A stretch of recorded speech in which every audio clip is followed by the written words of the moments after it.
السلام علیکم ورحمۃ اللہ وبرکاتہ۔ ایک شخص بازار میں صدا لگا رہا تھا، گدھا لے لو، 500 روپے میں گدھا لے لو۔ گدھا انتہائی کمزور اور لاغر قسم کا تھا۔ وہاں سے بادشاہ کا اپنے وزیر کے ساتھ گزر ہوا۔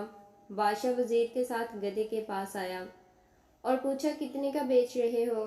اس نے کہا عالیجا 500 دینار کا۔ بادشاہ حیران ہوتے ہوئے، اتنا مہنگا گدھا، ایسی کیا خاصیت ہے اس میں؟ وہ کہنے لگا حضور جو اس پر بیٹھتا ہے اسے مکہ مدینہ دکھائی دینے لگتا ہے۔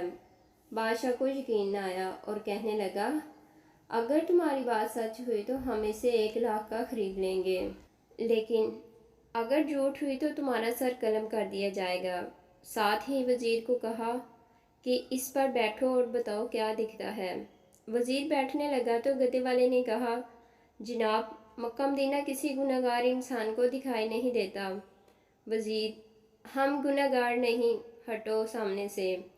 یہ کہہ کر گدھے پر بیٹھ گیا لیکن کچھ دکھائی نہ دیا۔ اب سوچنے لگا کہ اگر سچ کہہ دیا تو بہت بدنامی ہوگی۔ اچانک چلایا سبحان اللہ، ماشاءاللہ، الحمدللہ، کیا نظارہ ہے مکہ مدینہ کا۔ بادشاہ نے تجسس میں آ کے کہا ہٹو جلدی، ہمیں بھی دیکھنے دو، اور خود گدھے پر بیٹھ گیا۔ دکھائی تو اسے بھی کچھ نہ دیا، لیکن سلطانی جمہوریت کی شان کو مد نظر رکھتے ہوئے آنکھوں میں آنسو لے آیا اور کہنے لگا واہ میرے مولا، واہ واہ، سبحان اللہ، تیری قدرت، کیا کراماتی گدھا ہے، کیا مقدس جانور ہے۔ میرا وزیر مجھ جتنا نیک نہیں تھا، اسے صرف مکہ مدینہ دکھائی دیا، مجھے تو ساتھ ساتھ جنت بھی دکھائی دے رہی ہے۔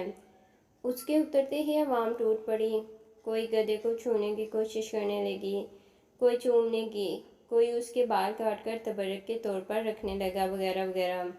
ذرا غور کیجئے، یہی حال کچھ ہمارے معاشرے میں بس رہے کچھ جیل سازوں اور مکاروں کا ہے، جنہوں نے دینی اصطلاحات اور دین کے نام پر فریب دینے کا بیڑا اٹھا رکھا ہے، اور سادہ لو عوام بھی اندھے کانے بن کر پیچھے چل پڑے ہیں۔